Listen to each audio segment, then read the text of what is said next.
객체 지향 프로그래밍에서 가장 중요한 개념 중에 하나는 바로 이 상속입니다. 영어로는 inheritance라고 하는데요. 예, inheritance. 우리나라 사람들끼리 뭐 프로그램 짤 때는 뭐 상속 이러면 뭐 다 알아듣지만 이제 외국 사람들이랑 할 때는 inheritance라는 용어를 써야 이제 알아듣는데, 이 상속이라는 개념을 자세히 설명하기 전에 비유를 든다면은 우리가 부모로부터 유전형질을 물려받잖아요. 즉 이 유전형질이라는 게 부모의 뭐 예를 들어서 뭐 키라든지 뭐 그 피부색 또는 뭐 여러 가지 뭐 신체적인 특징 같은 거를 물려를 받잖아요. 그죠? 예, 누구의 부모의 자식이라 그러면 그런 것처럼 이런 그 객체지향 프로그램에서도 이 부모 클래스의 필드와 메소드를 물려받는 거를 이 상속이라고 합니다. 사실 뭐 클래스라고 하면 이 클래스를 특징 질 수 있는 거는 이 필드와 클래스밖에 없기 때문에 뭐 당연히 상속의 대상이 되는 것은 바로 이 두 가지가 될 겁니다. 조금 더 자세히 한번 설명을 해보면, 일단 클래스 A가 있다고 합시다. 그러면 이 클래스 A가 가질 수 있는 유전 형질이라는 거는 이제 필드와 메소드니까 일단 필드 중에 뭐 인티저 뭐 i가 있다고 합시다. 그리고 이제 메소드 중에는 뭐 함수가 하나 있다고 합시다. 뭐 void foo라는 함수가 있다고 합시다. 자, 만약에 이 클래스 A로부터 상속을 받아가지고 생긴 클래스 B가 새로 생겨났다고 합시다. 클래스 B. 그러면 이 클래스 B는 이 클래스 A가 가지고 있는 두 가지 유전 형질이 있죠. 그게 바로 이 필드 i와 그 다음에 메소드 이 f가 될 텐데, 이 두 개를 기본적으로 상속을 받는 겁니다. 따라서 우리가 이 클래스 B 안에다가 명시적으로 클래스 B는 인티저 i도 있고 그 다음에 메소드 void foo도 있다 라고 이렇게 명시적으로 이걸 쓰지 않아도 이 핵심이 이제 여기다가 이렇게 표시를 하지 않는 겁니다. 이렇게 표시를 하지 않더라도 클래스 A, B에는 자동적으로 이 두 가지가 이 i와 그 다음에 f가 자동적으로 들어와 있는 것이 바로 상속이 되겠습니다. 따라서 프로그래머 입장에서는 이거는 따로 써줄 필요가 없어요. 하지만 자동적으로 이미 들어와 있는 거고, 여기다가 부가적으로 추가하는 새로운 필드나 메소드 같은 경우에는 여기다 이렇게 예를 들어서 인티저 k라고 하고 그 다음에 뭐 void bar라는 함수가 메소드가 있다 라고 하면 이렇게 이제 부가적으로 써주면 됩니다.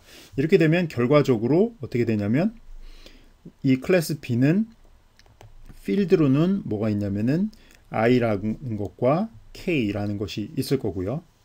그 다음에 메소드의 경우에는 f라는 함수 메소드와 그 다음에 bar라는 메소드가 생기는 겁니다. 따라서 프로그래머 입장에서 보자면은 사실 이 i라는 거하고 f라는 메소드는 프로그래머가 이쪽에서 프로그램을 하지 않았거든요. 그럼에도 불구하고 상속을 받았기 때문에 이거를 사용할 수가 있는 것입니다. 조금 더 복잡한 예를 통해서 상속을 알아보도록 할까요?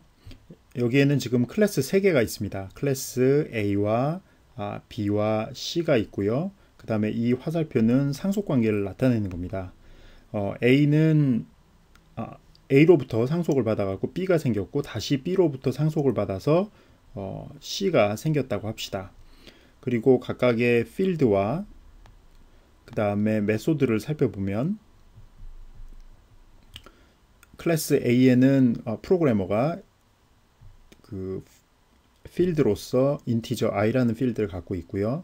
그 다음에 메소드로는 void A의 메소드를 갖고 있다고 합시다.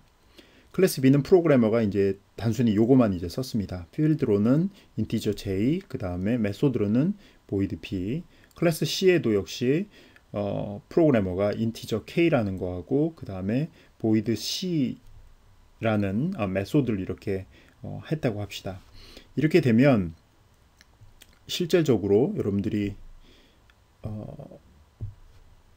보면 클래스 B에는 사실 명시적으로 있는 거는 요 J와 그 다음에 B라는 메소드 두 개뿐이 없죠. 하지만 상속을 받았기 때문에 무엇이 있다고 자동적으로 생각이 되냐면은 인티저 i라는 거하고 그 다음에 void a라는 것은 프로그램을 하지 않더라도 기본적으로 들어있는 거라고 알 수가 있습니다. 그러면 클래스 C는 어떻게 될까요? 그렇죠. 이거는 일단 자기 거 K하고 이 K라는 것과 그 다음에 메소드 C라는 거하고 그 다음에 상속을 받아온 것들이 있죠. 일단 무엇을 상속받았습니까? 여기서 일단 클래스 B로부터는 인티저 J와 그 다음에 void B라는 것을 상속을 받았고요. 그 다음에 이 C라는 거는 B로부터도 상속을 받지만 A로부터도 또한 상속을 받죠. 왜냐하면 왜냐하면 B가 A로부터 이렇게 상속을 받아왔기 때문에 그 유전 형질이 그대로 C에도 연결이 되는 겁니다. 따라서 여기에도 인티저 i와 void a 메소드까지 다 들어있는 것이 되는 것입니다. 아시겠죠? 이거는 이제 두 단계에 걸쳐서 상속이 일어난 거고요. 이때 이렇게 그 A와 B만 보자면 A 클래스를 우리가 페어런스 클래스 그 다음에 이것을 당연히 차일드 클래스라 그러겠죠. 예, 차일드 클래스 또는 이거를 슈퍼 클래스, 부모 클래스는 슈퍼 클래스, 이거를 서브 클래스라고 합니다. B와 C의 입장에서 이렇게 보자면은 이 B가 페어런스 또는 슈퍼 클래스가 될 거고 그 다음에 C가 차일드 클래스 또는 뭐 서브 클래스가 되는 이런 관계가 되겠죠. 그래서 여러분들이 이 객체지향 프로그램에서 이런 상속을 통해서 필드와 메소드가 이렇게 유전 형질로 부모에게서 자식으로 전달된다는 것에 대해서 잘 이해하시기 바랍니다. 자, 이렇게 객체지향 프로그램에서 상속을 사용하는 이유, 왜 이런 상속이라는 개념을 만들어냈는지에 대해서 한번 얘기해 보도록 합시다. 그 첫 번째 이유는 뭐냐면은 클래스 정의가 굉장히 간단해지죠. 예, 클래스 정의가. 이건 왜냐면은 부모로부터 일단 상속받는 필드라든지 메소드는 따로 써줄 필요가 없잖아요. 따라서 클래스 정의가 간단해진다는 그런 장점이 있고요. 요거에 대해서는 여러분들이 쉽게 이해할 수 있어야 생각되고요. 그 다음에 코드 재사용성이 증가한다. 이건 뭐냐면 부모 클래스를 우리가 상속받아서 쓰면 부모 클래스를 재사용하는 거잖아요. 즉 이거는 부모 클래스 사용, 이게 특히 재사용이 가능하다는 거죠. 그 다음에 이제 마지막 이유가 클래스 계층화입니다. 이거는 뭐 이런 얘기죠. 예를 들어서 클래스 A가 있는데 A로부터 상속받아서 B가 만들어지고 그 다음에 또 A로부터 상속받은 또 다른 B'이라는 클래스가 있고 다시 B로부터 C가 생기고 C'이라는 클래스가 생기고 B로부터 다시 뭐 C 그 클래스가 생기고 그 다음에 C의 head 함수 그 클래스가 생기고 뭐 이런 식으로 이게 일종의 그 계층이잖아요. 그죠? 계층. 이런 식으로 했을 때 장점이 뭘까요? 우리가 예를 들어서 우리 이 C 햇이라는 클래스가 있다. 그러면 이 C 햇에 한번 조상을 한번 뒤져보면 얘는 B'이고 얘는 또 이렇게 올라가는구나. 이런 조상의 가계도죠, 이게. 그죠? 예, 족보죠, 족보. 족보를 보게 되면 이 C#이라는 클래스의 대충적인 특징을 알 수 있잖아요.